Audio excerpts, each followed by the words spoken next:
I made the decision to leave work. So I left work and I went full time, didn't know what to expect. And the first few years were very scary, especially in winter. I was at the point thinking I'm going to have to get a job. You can only learn so much when you're working for someone else because there's no pressure on you to force you to learn. Out and about, in nature, you just can't beat it. And some days you're in a garden, you can see the sun coming up, you can hear the birds. It's absolutely beautiful. We try and take people who have got messy lawns with weeds, moss, other problems, or just bare patches of soil. Just press record, don't worry because nobody cares about you. I think one of the biggest mistakes people make whenever they're starting a YouTube channel is this. What about it? And welcome to another Roots to Revenue podcast. You've seen his lawns, you've watched his videos, but how did Shuan from Lawn Right actually get started? Today, we're diving into his full story, how he left lawn care franchise, took a gardening job, and then started building Lawn Right from the ground up. Now, before we get into the podcast, let me tell you about the sponsor. The channel is sponsored by Jobber. Jobber is my go-to software. Not only does it get me paid faster and my customers like it, it also frees up time in my business. There's so many things within your business that can be automated, and that's where Jobber comes in, and it frees up time so as you can earn more money. To get your exclusive Premier Lawns link, it is premierlawns.link/jobber, and it gives you a 14-day free trial as well. We'll talk about those early struggles, how he got his first 20 clients, the business lessons he's learned, and how YouTube has changed everything for him. If you've ever thought about starting your own business, or you just want to hear what really goes on behind the scenes, this episode is for you. Let's get into it. Shuan, would you like to introduce yourself? Hello, I'm Shuan, I'm 52, and I'm from Doncaster in South Yorkshire. And I've been running my own lawn care business now for about 10 years. And in the area, we treat nearly 600 customers every 10 weeks. And we try and take people who have got messy lawns with weeds, moss, other problems, or just bare patches of soil. And we help to turn it around and make it into a nicer, greener place to enjoy. How did you first get into lawn care? So I just fell into lawn care, really. I'd always helped out in the garden. My dad was always cutting grass and doing the borders, and I would help my dad quite a lot. And as I got older, my granddad requested my services, so I'd go and help my granddad in his garden, and I was doing that every 2 weeks. And as time went on and got into employment, it was deciding what to do. And eventually, lawn care came up as a job, and I got into that as a job. And that inspired me to go out and have a go myself and see what it's all about. So tell me this, let's go back to the early days. You got into lawn care. Did you work for a company, a franchise? Tell us a little bit about that time spent. Yeah, so I saw a job opening with a franchise who are a main organisation in the UK. And a job came up and I went and applied and I got the job. And I enjoyed it. There were 6 of us there, all employed, and I think the company had got 3,000 customers at the time. And what sort of training did you get whenever you started with the franchise? So in the beginning, it was all very much hands-on. So the boss who owned the franchise would come out with me in the van. He would give me hands-on training on strips of grass at the side of the units. And we'd go out to customers' properties and we'd train on the customers' properties.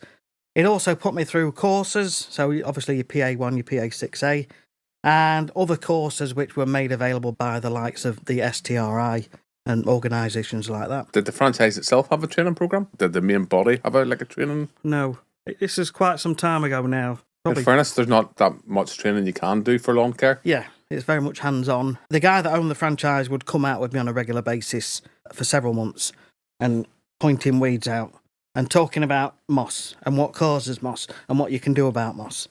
But a lot of the knowledge that I've gained has actually come since then. You learn so much more whenever you're working for yourself. Yeah, you do. You sort of have to.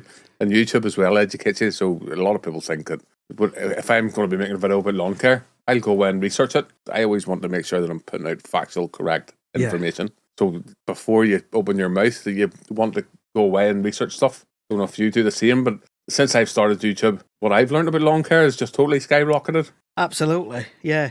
You can only learn so much when you're working for someone else because there's no pressure on you to force you to learn. But like you say, when you work for yourself, you have to find an answer because the customer wants to know what's going off with the grass. So you have to find the answer. Yeah, to be professional. Yeah. If a customer asks you something you don't want to say, I don't know. And like yourself, you find yourself that you're knowledgeable about certain things and very knowledgeable about them. And other things, it's like... it's like, yeah, okay, so we'll either skip over that or we'll do a bit of research. So tell us this, your early days in the franchise, what was that experience like? Was it good or bad? It was Tell us the good bits. It was definitely a mixed bag. Tell us the good bits. What did you enjoy? I enjoyed the lads. I banter? enjoyed being outdoors. I enjoyed talking to customers. Really enjoyed doing that. Out and about, in nature, you just can't beat it. And some days you're in a garden, you can see the sun coming up, you can hear the birds. It is absolutely beautiful. And that makes it all worthwhile. It really does. There's a lot to be said about working in the great Absolutely. outdoors, as long as you don't mind a bit of rain. Yeah. You want your inner peace to be nice and calm. So tell us this here. Why did you decide to leave the franchise? So it was the pressure of the jobs getting more and more. I would never have any spare time. Dinner breaks were never a thing. You would eat in between jobs. So there was that pressure, the fact that my marriage was coming to an end, and the fact I also always fancied working for myself. So started gathering data, meaning... Don't you listen to this, Jason? Yeah, I've signed a non-disclosure. It was quite obvious. They got lists of suppliers and things like that. I wasn't like going into anything bad, but I was just finding out who suppliers were and generally how they structure and what sort of software they use and things like that. And so I gathered some data and I thought, I'm going to do it. I'm going to do it. But then my marriage came to an end. So it was a bit of a funny time for a few months. I left that job. I went to live at my parents' house. And while I was there, I joined a gym. I lost 70 pounds in 3 months. Lost a lot of weight. And I reinvented myself. And that's when I met my now wife. So I met her. I moved to Doncaster. Moved in very quickly. Thought, I've got to have somewhere to stay. Feet on the table. No, but it was lovely. It was meant to be. So I moved in and I was doing a few side hustles at the time, making a bit of money on the side. I thought... What were you working as then, whenever you moved? I was doing a few side hustles on the internet and I was making a little bit of money. But I also got a job with the same franchise but at a different branch near to my parents. And for a few months, I was driving to my parents' house every single day from my wife's house in Doncaster. So it was like an hour each way. But it became too much. That's quite far to travel for a job. Yeah. So I ended up getting a job with the council. And I became a gardener at the council. And while I was there, I'd do my job in the day. And then I'd have my uniform. I'd have my uniform. And I'd put that on at the end of the working day, and I would go out and do some jobs in the evening. And typically, it's out until it gets dark. So in the summer, it was always 9 o'clock. But there'd be no machines at that time, but I'd be doing borders and things like that. How did you get your first 20 clients whenever you worked on the side? So how did you get your name out there? I started off just putting a little post in a Facebook group, these buy and sell groups, local groups. And I just put lawn treatments, friendly, reliable, cheap prices, all that sort of thing. But I wasn't getting much. And my wife said, why don't you do a bit of gardening? You already do gardening. I said, okay, I'll have a go at gardening. And I'd already done gardening for my mum, my dad, and my granddad. Why not? I'd got a mower, a 10-year-old mower. So I started doing a few, and in the Facebook groups, that was working really well. And I was getting customers all the time, and they were recommending me to others. And after a while, they got to know me and trust me, and because of that, I then said to them, I also do lawn treatments. And the first 20 customers literally came from that, and it was easy to get the first 20. Then moving on from there, I would continue to put ads in the groups as the business was growing. So we'd probably got 100, 200 customers at this point. But you had 200 customers and you were still doing a full-time job? Yeah. Yeah. You must like work. I'd got 100 gardening customers, and that was busy. While you're there, you've done the garden, and you just run over with putting a treatment on, which takes very little time. Saturdays, Sundays, as you're building it up. And it reached a point where it was getting really busy. So I made the decision to leave work. So I left work, and I went full-time, didn't know what to expect. And the first few years were very scary, especially in winter. I was at the point of thinking I'm going to have to get a job very close. My first winter, as self-employed, I got a job. you got a job. Yep, 100%. I don't know how we got through. I think we borrowed a little bit of money from my parents. I don't think there's any shame in saying you got a job. Yeah. Like yourself, I wanted to work for myself for a long time, and I didn't have the courage. And then whenever I eventually did, and I found myself in a position that I could work for myself, whenever it comes to your first window, there's no work, and you're just like, I'm not giving up. Yeah. But I just have to get through. Yeah. No shame if you're watching this and you're thinking about starting for yourself. So moving on from there, we tried advertising once using Facebook ads, and that worked really well. How did you structure the Facebook ad? I think it was just fluke. I think it was lucky, but there was some methodology. Tell me about how you did it. It's been a few years since I've done it. But so in terms of area, I would type in the names of all the villages and towns very close. So targeting people that lived in those areas, but also the interest that those people had got. So it'd be like names of magazines like House and Home, gardening magazines, and anybody with similar interests like gardening, like outdoors, I would target those. And that worked really well. So we got 100 customers very quickly that way in 1 year. And we let the dust settle and we left it a year. How much money did you spend on the Facebook ads back then, roughly? I can't remember. But it wasn't much. Was it 50, 100, 200, 500? 50, £100, something like that. It was very good. Maybe £5 a day or something. It wasn't much at all. So building this business up... You must have been really working your arse off back then. Yeah. I still do. Touché. I still work 6-7 days a week now. Yep. I don't know when to stop. My trouble is I can't sit down and relax. I'm always on the go doing something. So we got to the point where we'd got these 400 customers, but now we haven't advertised for about 5 years. And every year we probably get 50, 60 new customers, but we might lose 20, 30. So it's just growing nicely on its own. But we're at the point where do we take staff on, don't we take staff on? And we've been at this point for about 2 or 3 years. And I'm quite happy where I am, not having to deal with staff. But I'm not saying it's a no. Good staff can be a godsend, but sometimes you have to kiss a few frogs before you find the prince. Or princess. Yeah. Ooh, sailor!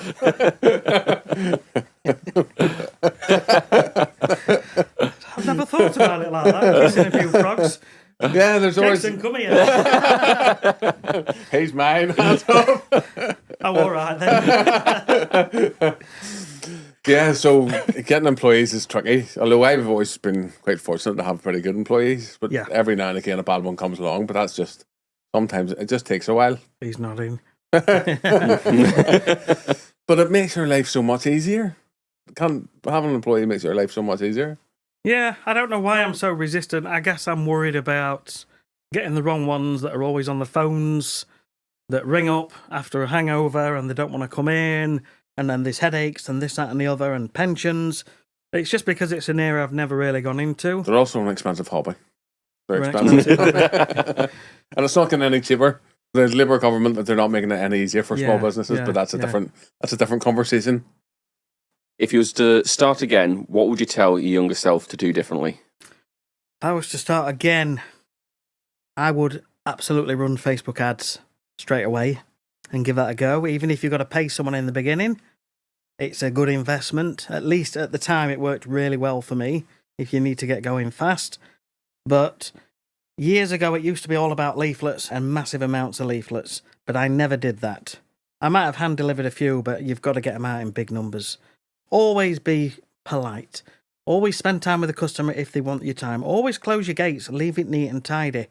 As long as you do that, you will always get word-of-mouth referrals without a doubt. And that's literally all I can say. Just be nice, friendly, and knowledgeable. Super advice.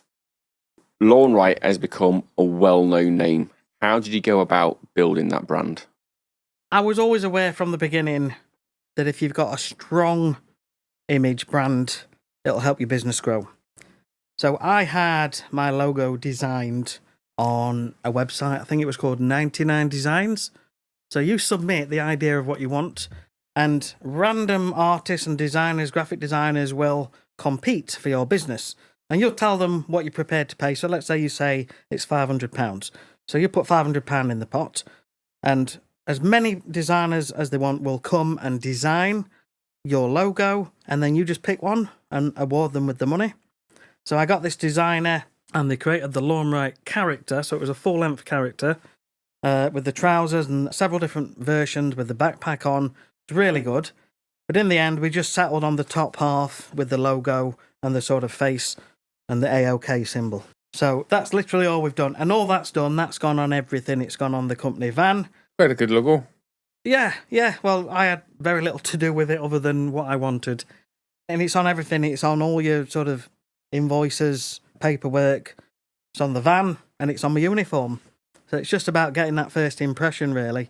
If you come in with an unwritten van, a pair of old jeans and a manky T-shirt, they're just going to think, who's this guy? That you look professional if you play the part. 100%. Whenever you're going to do quotes, would you do them during your day, or would you try and do the first treatment on the same day?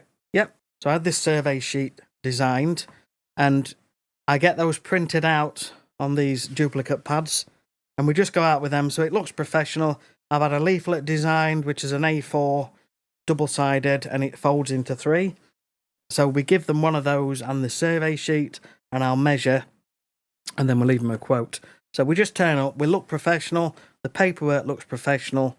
As long as you go in with a cheery disposition and you're knowledgeable. You are quite a cheery person. I don't know when to stop, that's the trouble. I'd imagine you don't need to work too hard. You've seen some of my videos, haven't you, where I'm dancing. I cringe. I cringe, honestly, looking back at some of those. So tell us this here. Why did you join YouTube? Was that to brand your business, or was that for another reason? A bit of everything. I've always been entrepreneurial, shall we say. Like you guys, you want to earn a bit of extra money, and you see it as a way of making extra money.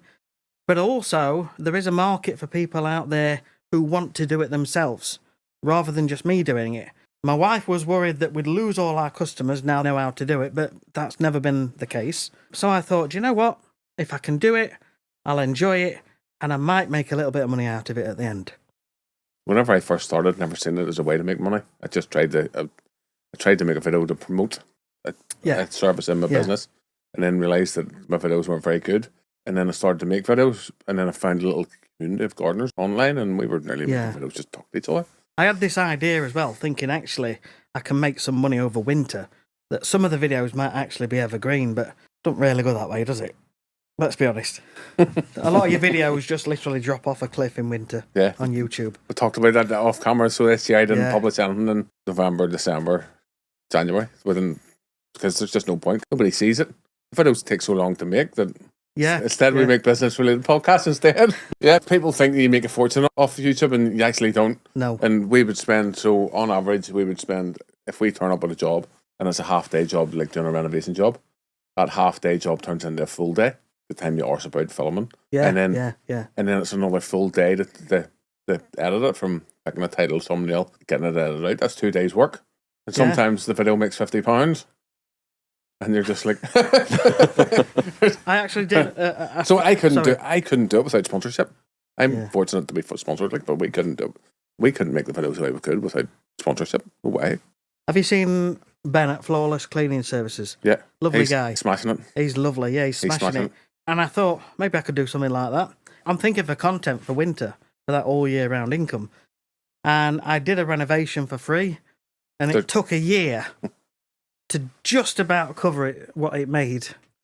There's a real fashion on YouTube at the minute about doing content, doing jobs for free, and then labeling it as jobs for free. Yeah. And it actually came from America. There's a lot of American channels blew up.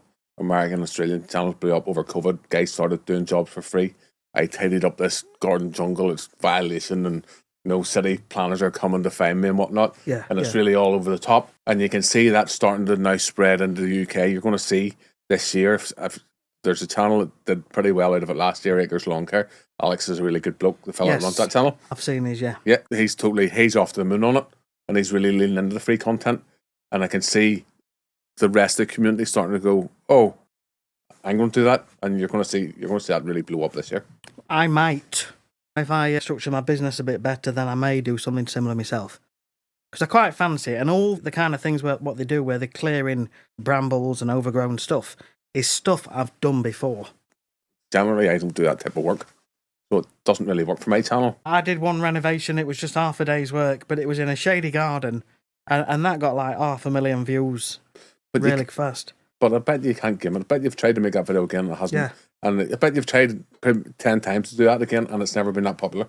It's just pot luck. I have a video 1.4 million views about how to fill in holes in the lawn.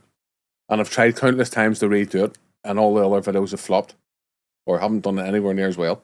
Can I let you into a secret? Don't fall out with me. Go ahead. I did a video last year, fixed lawn dips, and I was literally just searching through, and yours came through as one with the most views. And I remember somewhere somebody saying, well, copy what the successful are doing. And so I even used the same colours on the title, red, green and blue. And it took off. Red, green and blue, right? Red, green and blue. So yeah, make sure you check out Robbie's channel. So, would you also say you're creative or you're not creative for your YouTube videos? Because you do have some good crack on your videos. Yeah, Is that you or is that... No, that's me. That's me. I'm always acting silly. At home, I'm always acting silly. My kids don't find it funny at all. My wife actually still laughs, but she's the only one. But yeah, how you see me is how I am. I talk about grass a lot. My wife rolls her eyes. And when you've not been on for a while over winter and then you get back and you do a little dance, like, because it's exciting, you'll get a few people laugh. But sometimes you think, shall I be serious? And then when you're serious, it does better. And that annoys me because I like to be myself. We try and bounce off each other as well. Yeah. Yeah, I've noticed you have a good crack together. But sometimes it doesn't work. So what do? You just carry on being yourself and saying, to hell with it, and wait and see what happens? If you're making videos in the long term, you can maybe hide for a while. But if as you grow your channel, you can't hide. You've got to be yourself. Yeah, there is no hiding. Yeah. If you hide, then I think if you come across it really like, oh, today or... I know. And people aren't going to watch that, so people lean into it. We fully lean into loads of stuff. Yeah. People like other people and other people's stories, I think. I think you just got to portray your genuine self. Yeah. In terms of scale of 1 to 10, how good's YouTube been for your business with 10 being the best and 1 being the lowest? I really don't feel it's had a big impact on my business because my business was already at the point where we've got enough customers and I wasn't wanting more. We still get people ringing up saying, I've seen your videos. I went to one in Lincoln last week. Hey up, shaking your hand. Yeah, I've seen your videos and I'd like a quote. We've had this other company and this is their price. And I was shocked at the price. And so I gave him my price. And he said, yeah, we'll go with you and thank you very much. But yeah, it's not had a big impact in that way. But it's opened my eyes up to new ways of being creative and teaching lawn care. Do you enjoy the teaching aspect? I do, of it? yeah. And I think it's a bit of a laugh, actually. It's not work. I don't feel like it's work. I'd often say to him, some people have to work for a living. Sometimes, Yeah. you know, whenever We're we're just doing the messing test around with batch. cameras. Yeah. And how have you, like, do you enjoy like learning the editing and doing editing the videos? I do. Do you enjoy all that side? I do. I actually really enjoy doing all Do you that. do that? Do you do everything yourself? Yes. I used Camtasia for years and years, but found it quite limiting in certain areas. Then CapCut came along, and I tried it for a while, and then for about a year I used both. So I've still got Camtasia, but I only ever use that if I want to do a full screen recording. You might actually be able to do that on CapCut, but I'm not sure. I think you can. I think they've just released something where you use CapCut. But that's all I use now. Is Keep it CapCut simple. for everything. Yeah. CapCut's nice and easy. In the past, I tried to learn Adobe Premiere Pro, and it just totally melted my head. I couldn't. DaVinci Resolve as well. Yeah, at the end of the day, I'm a grass cutter. I'm not a very better. I'm a grass cutter. I know my place in life. I'm never going to use those platforms because unless you're going to be doing it 24/7, in which case I'm never going to be. There's no. That's Rick's job. He's the cameraman behind it. He's the good-looking one. What do you use, Rick? Shout out. Final Cut Pro. No, Well, he's an Apple man. you're a professional. You're the professional. For anyone that didn't catch it, that was Final Cut Pro. Final Cut Pro. That's the English. Not subtitled. I think CapCut's really user friendly. Yeah. It really is. Yeah, dead easy. Yeah, like if you want to adjust noise, you just hit one button and it's gone. So where we film in the main garden, there's the garden, there's the lawn, and then there's a hedge, and then there's a 60-mile-an-hour road, and it's really noisy. Yeah. But most of the time now, we just hit a button and the sound just disappears. It's like magic. It's unbelievable. CapCut. Yeah. CapCut, yeah. Yeah. It is. It's so much fun. You haven't had any negative effects then from doing your YouTube channel? No, I haven't been chased down the street by any adoring fans as yet. I've had no ladies throwing the knickers at me. I've had some old grannies smiling at me, but nothing else. I can chase you if you want after this. Well, we'll put that on the end of the video. I had to take the phone numbers off my website because people would watch the videos, so you must get tortured. Yes, all the time. Is that on Yeah, a scale of so- 1 to 10? yeah. On a scale of 1 to 10, how annoying? That is the most annoying thing. All they want to do, they want to hear from Shuan. And they'll ring up. Oh, yeah, I've seen you on YouTube and I've got this question. Can you give me some advice about my lawn? So we've got these standard responses now. So my wife will just say, look, we keep the business and YouTube completely separate. It's a separate thing. If you need to speak to Shuan, ask on his channel and he'll answer you there or go into his Facebook group. But we don't answer over the phone. It's completely separate. And same with the email. We'll send them directly to YouTube or to the Facebook group. I funnel everything through Jobber, so I had to take the phone numbers off my website because I had the phone number going through the house phone. And I got to the stage where I couldn't pick it up because, like yourself, people just continually phoning up. Can I watch one of your videos? Can you? And you'd be this line for business use only, and it'd be, but I'll only take a minute, and you'd say, look, Yeah. honestly, unless you want a quote, Yeah. we can't give you advice, and they would just talk over the top of you. And I got to the stage we couldn't pick up the phone. Yeah. So we took the phone numbers off and we funnel everything through. There's a request a quote feature on Jobber. So somebody is on the website, there's get in touch now. And that starts the journey on YouTube. So I capture their name, address, phone number, a bit about the problem. I ask them lots of questions to pre-qualify them beforehand. And they can post pictures of their garden, which is a real game changer for me. Okay. So even before I pick up the phone to them, I know what their garden looks like. If they don't fill in the form or they don't post the pictures, well then if they can't make that effort at the start, well then I'll not actually contact them. And then if they fall outside my area, Yeah. they get, whenever you fill in that form, you get an email to say that the request has been received, and it lists everywhere where we cover and everything we do. And then if it's outside a postcode we cover, because it clearly says on my website where we cover and where we don't, then that's the last time we'll contact them. And that's been a game changer for me. And would you occasionally look at the photo and say, don't fancy that one? So this year, I've come to the conclusion that we're not taking on any work. I've turned down some really nice projects in the last couple of months. Some really nice gardens that I'm just going, oh, we're doing the right thing here. But I just need to focus on the videos, and we're going to be launching a new product soon. So by the time you watch this video, the product will be out.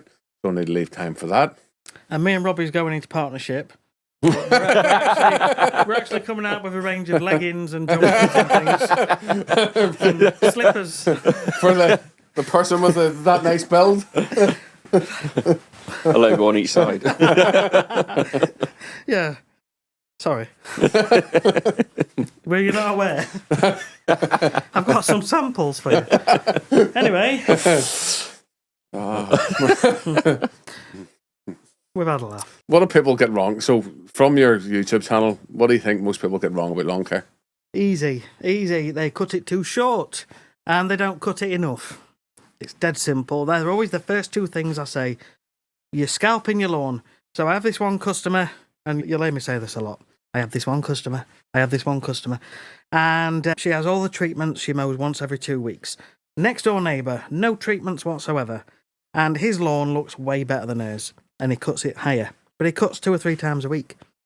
So she started doing the same now, and now hers looks better. I always say to people, we come and we only see you once every 10 weeks. Yeah. What you do in between has got a far bigger impact on your lawn than Yeah. everyone believes, or most people believe, and it's just educating a customer that if you cut your lawn to with an inch of its life, then you're taking away its ability to make and store energy. Yeah. And it's all you're doing. So many customers say, oh, cut it really short because I want to take off the heads of the daisies. But what they're really doing is creating the conditions for the daisies to grow. I don't So want it's just about educating them in that. Yeah. They're hoping they can get away with it for another 2 weeks, aren't they? Yep. And tell me this here. So we've touched on this before. Do you see yourself hiring any staff in the future? Or do you think you're going to carry on? I'm open. I guess if my health deteriorated, I would take someone on. But it would have to be the right person. Right now, I'm quite fit and healthy. It's nice. It's got its benefits, hasn't it? Have you thought that while you're fit and healthy, now's the time to bring someone on? Yeah. If you wait until you're ill, then you're going to have a learning curve. You're going to have a lot of things in your way, and it's going to be a lot more challenging. Now would be bring someone on before you actually need them. I know. And I've had friends help me out on the odd days here and there. And it is so good. It makes life so much easier. In fact, my son's helped me on a couple of renovations. You think your kids will come into the business? Maybe. Would you like them to come in? Maybe. Not that I don't mind him coming in, but I want him to be happy. And I want him to know that it's something he wants to do. He's got a lot of interest in life. He's really good at football. And he could have gone far, but he's come out of college and he's also got a flair for cooking. It sounds ridiculous, but he's always messing with food and putting spices in. And he's just got a job in a kitchen at a new little tea room that's opened. You want to see your kids as well, yeah, making their own way in life. Yes, yeah. If he made his own way in life and then decided in a few years' time, I want to come and work for you after he's got his training. Yeah, yeah.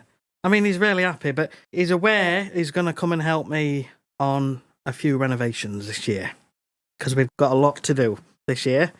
So if Jason's not too busy, you know what's what, don't you? There'll be some commute. I'll pay for your flights. If you pay for mine, I'll come too. That's not a bad idea. I come and hold the camera. Don't be looking for me to do too much work. Somebody has to hold the camera. Yeah, but I've got space for you on the aerator.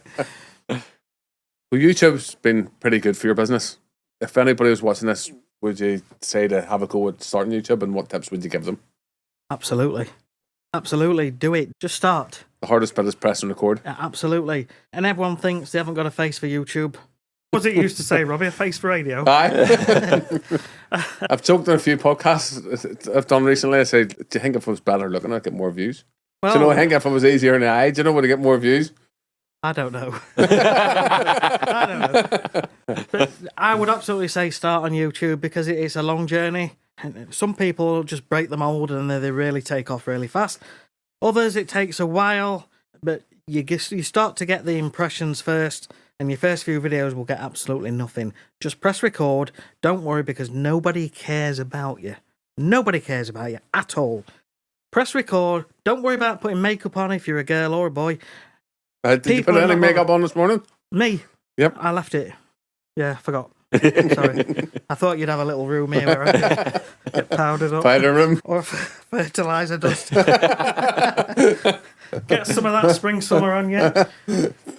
But yeah, just start. In the beginning, all you get is you'll get a few views on one video, and then your next video will get nothing. And then following on from that, it'll just keep happening a bit here and a bit there. And then as it grows, you'll get the odd comment. Subscribers will come last. And they always come last. And it'll work like that, but it'll go up and down all the time. So you'll have good days and then a few days of rubbish.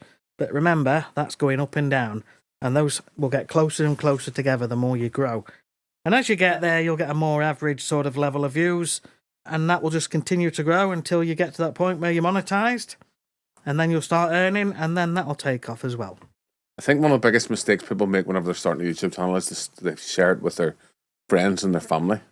You're actually better not sharing it with your friends and your family. So if your friends, if let's say you make a YouTube channel and you make 3 videos, and you say to your cousin and your mum and your auntie and your sister, go and watch that video and subscribe, well, they'll probably go and watch the first 1 or 2, but the second or third one they'll not watch. So YouTube will see that as being the audience, and if they're not watching future videos, so you nearly want to let YouTube find the videos in itself. YouTube will always find the audience for you. Yeah, that's why you've got to get really specific with what you're doing. Lawn care and not dancing and stuff like that, I suppose. And would you advise anybody to do like dancing lawn care videos? Is that you've been there? No. I think a little bit of humour every now and again interjected is totally fine. I've joked with my wife about, well, she's joked with me about doing topless lawn care. And obviously that was a no. I think if they pay me to put the clothes back on again.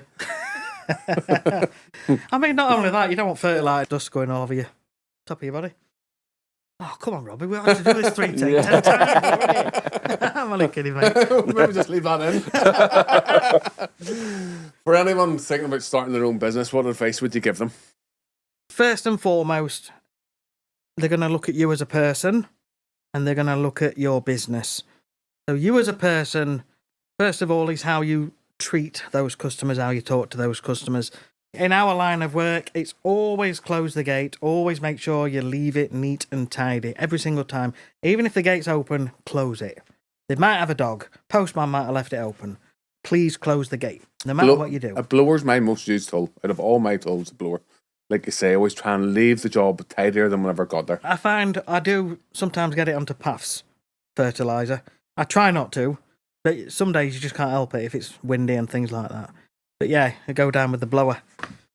Tell me this here. Any big plans for the future? What's next? President? I would like to bring out a couple more products. It's not the big dream, but I think you'd be foolish not to have... What products do you have at the minute? Just my Emerald Green. And what does it do? It's a lawn tonic. So it's got a wetting agent in and a few other secret ingredients. Where can people buy that? They can go to my website, lawnright.co.uk/shop. And that will keep the lawns nice and green in the summer. Where can people find all the different channels that you're on? Tell us the best places to contact you. So we're on YouTube, Lawnright Lawn Care. We have a Facebook page, obviously Lawnright. We've got a website, lawnright.co.uk. Oh, thanks very much, Sean. No problem, thank you. Good man. Thank you, Jason. Doing some work in this lawn now. Bless you. That went quick. Yeah. It's almost a shame it's finished. I was enjoying it. Is there anything else you want to say? No.